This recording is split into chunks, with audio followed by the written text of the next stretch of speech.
Hello, beautiful, beautiful black people. I hope that this day was a very, very good day for you and all of your wonderful, wonderful black loved ones. My beautiful black brothers and sisters, know this. To be black and relatively conscious on this plantation called America. To be black like me and conscious on this plantation called America is to be in a constant state of rage. That is applicable to my life, period. A constant state of rage I have been in. James Baldwin said that decades ago. He said that. And still today, in June of 2020, that statement is applicable to my life. I am in a constant rage right here on this plantation called America. Those who say it cannot be done, and you will hear those naysayers all the time. Those who say it cannot be done are usually interrupted by other folks that are doing that thing already. So beware of those folks that say it cannot be done. Regarding the white racist control mass media, television, radio, and the print media, if you're not careful, if you're not very careful, the white racist control mass media will have you hating the folks who are being oppressed and loving the folks who are doing the oppressing. Isn't that applicable to how we live our lives? Black folks like me are living their lives right here on this plantation called America. Today, the white racist control mass media,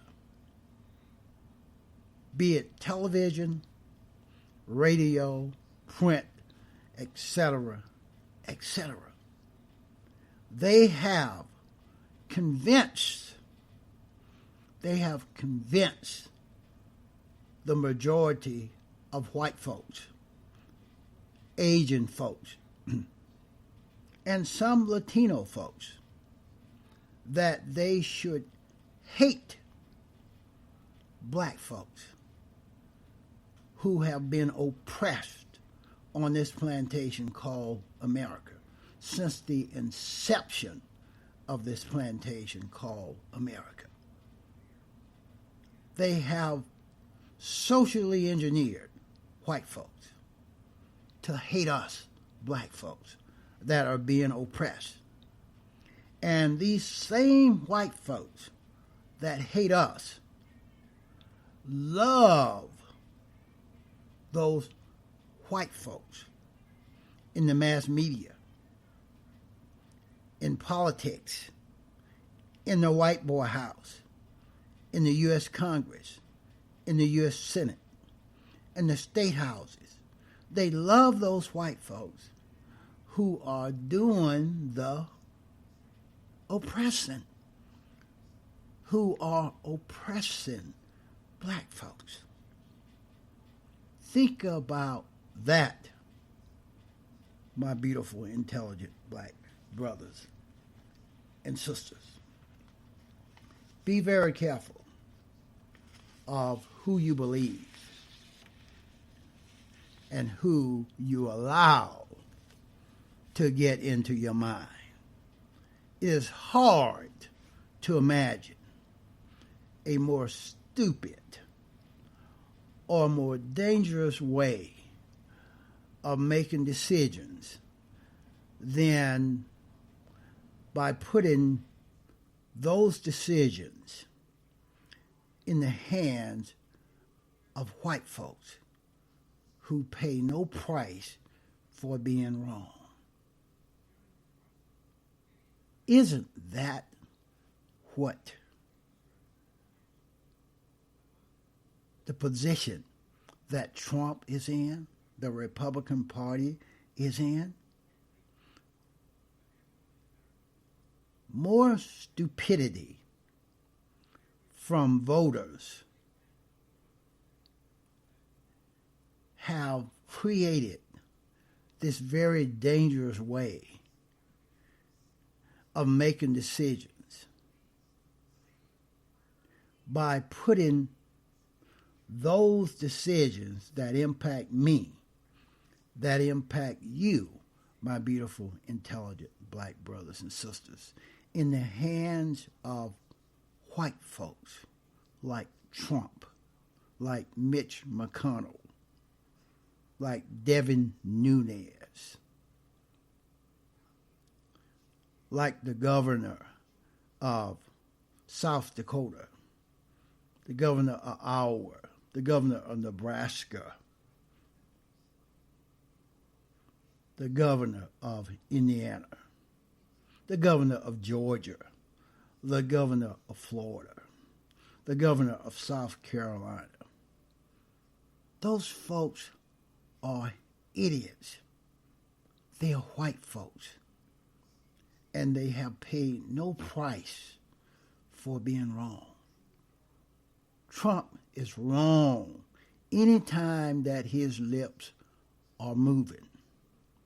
But idiotic, dumb white folks try to normalize it and protect Trump. Hence is why he has not paid any price. He has not become accountable for all the crimes, for all the evil that he has done. Know this: when any white man on this planet picks up a gun and say, "Give me liberty or give me death,"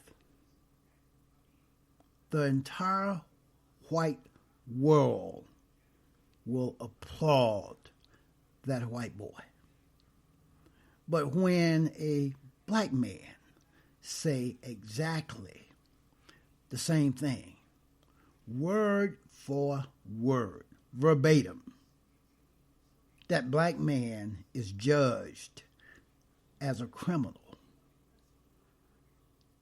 as a thug, as a criminal by white folks like Trump, by white folks like William Barr, by white folks like Mitch McConnell, by white folks like Devin Nunes. And that black man is treated as a criminal by those white folks. And everything possible, white folks will do everything possible to make an example of that black man, to ensure that there will not be any more black folks like him out there that have the courage to do what that black man did. To get through life every day, having to think about how to behave so as not to scare those fragile white folks, or so as not to trigger our own contempt, or my own contempt, thinking about how to dress and how to respond to a racist white cop. Not because we are wanting to be polite, but because we would like to see our mother, our children, our families again. George Floyd wanted to see his family again. He called out for his mother while he was dying, and his mother had been dead for about 3 years, I believe. George Floyd called out for his mother. It is harder than any job that any white person has ever had in this country. What we have to do as black folks to get through every day of our lives right here on this plantation called America is harder than any job, than any white boy or white girl ever had in their lives in this country. Those are the facts, my beautiful, black, intelligent brothers and sisters. Ignorance allied with power.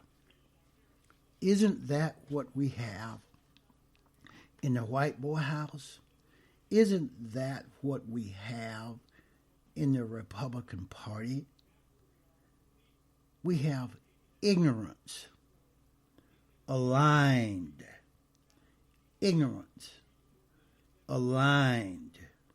with power is the most ferocious enemy justice can have.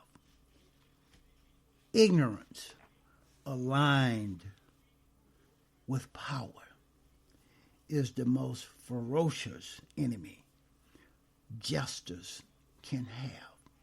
There will be no justice as long as we have ignorance in the white boy house, as long as we have ignorance in the Trump administration, as long as we have ignorance in the U.S. Congress, we have ignorance in the U.S. Senate, we have ignorance on the Supreme Court, and we have the ultimate idiot, William Barr, head of the DOJ.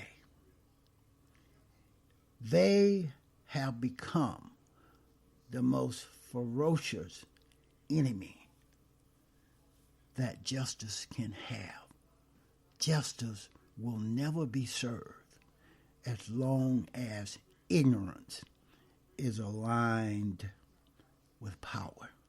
That's what I have on this one. Please go to thethrasherway.libsyn.com.